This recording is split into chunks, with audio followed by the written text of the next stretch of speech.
Hello again, everybody. My name is Sophie Gipiaposi, your resident French Venezuelan expat living in France, who's a writer and a musician.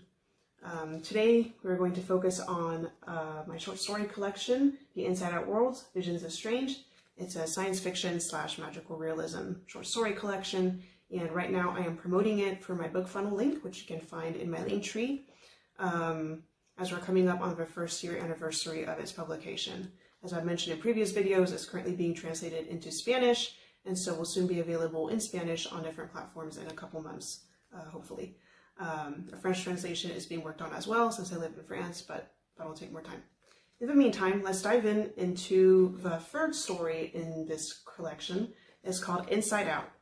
Now, this story took a long time to write. The concept came to me a while back, at least 4 or 5 years ago.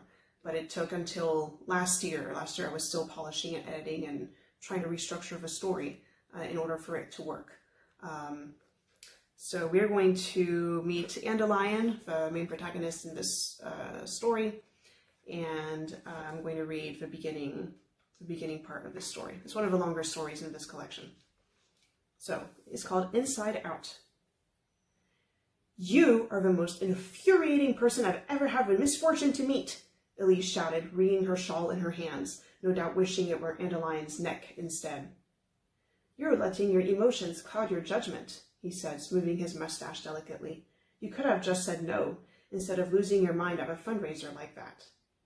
Her lips trembled in rage. She spat out dark hairs that had escaped from her chignon into her mouth as she launched into a tirade.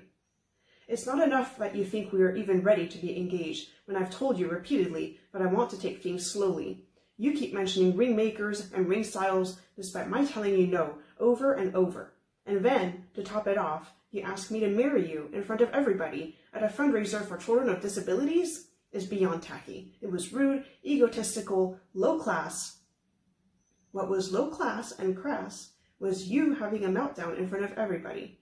You get a marriage proposal and start screaming and shouting. Do you have any idea how that looks? People will judge me based on your behavior. They know you're a beautiful, talented artist and teacher, but after tonight, they'll wonder what ugliness hides inside, and why I'm with you."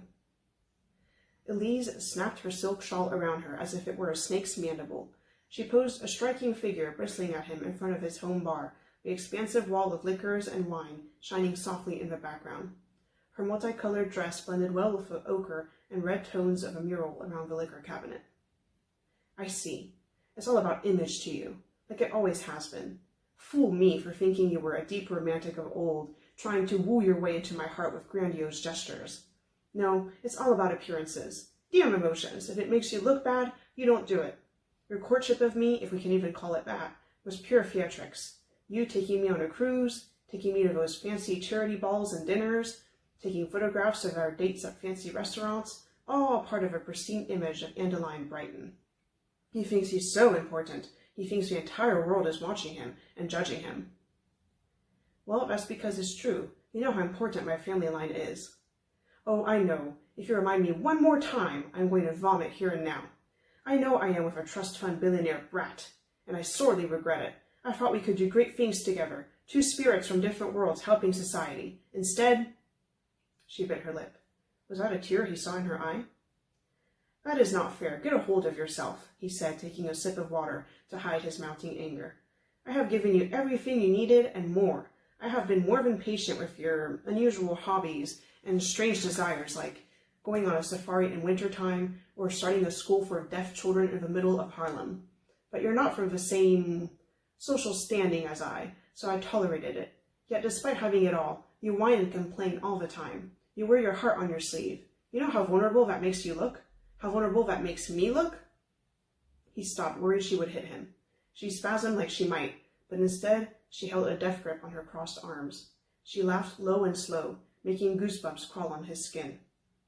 She rubbed a hand on the bar countertop, squeaking nonstop, back and forth. The noise made him uneasy. "That is all that matters. Looking good. Appearances, appearances. Your family did a great job with you. Bravo.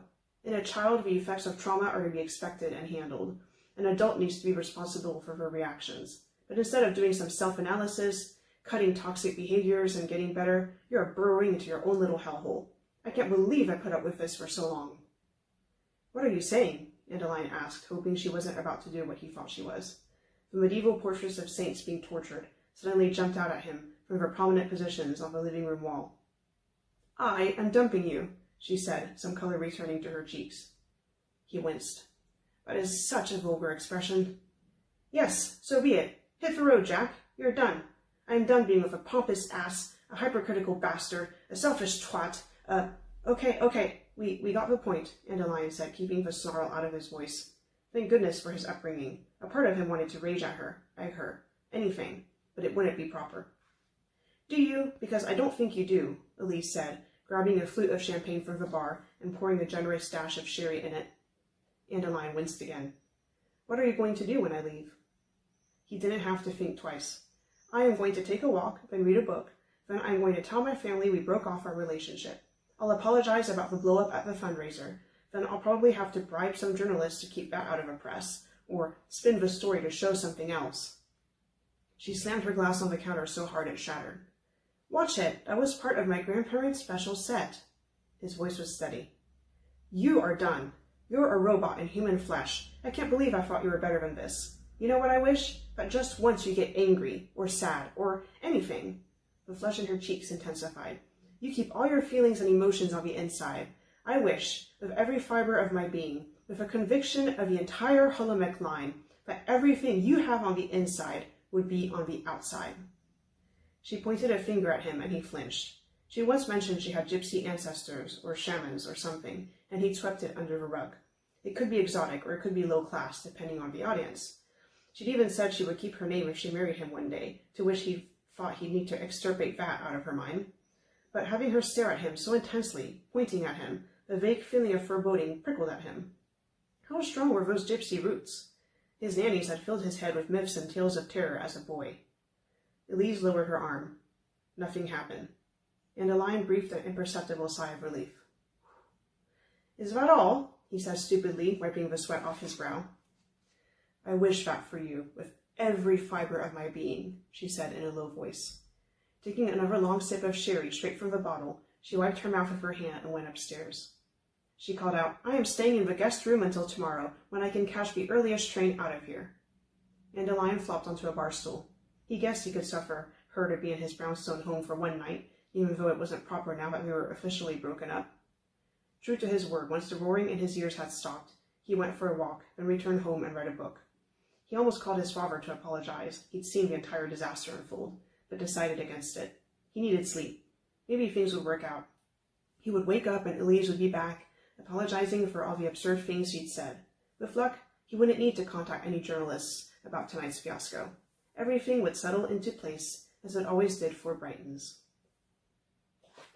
So that was the end of an excerpt of this story. I leave you to guess what happens next to Andalion. If you have read The Metamorphosis by Kafka, then you'll probably have an idea of what happens. So let me know in the comments if you've actually read this story, Kafka's Metamorphosis, or if you've read other stories in a similar vein, or similar to mine, and let me know how it affected you and if you liked it.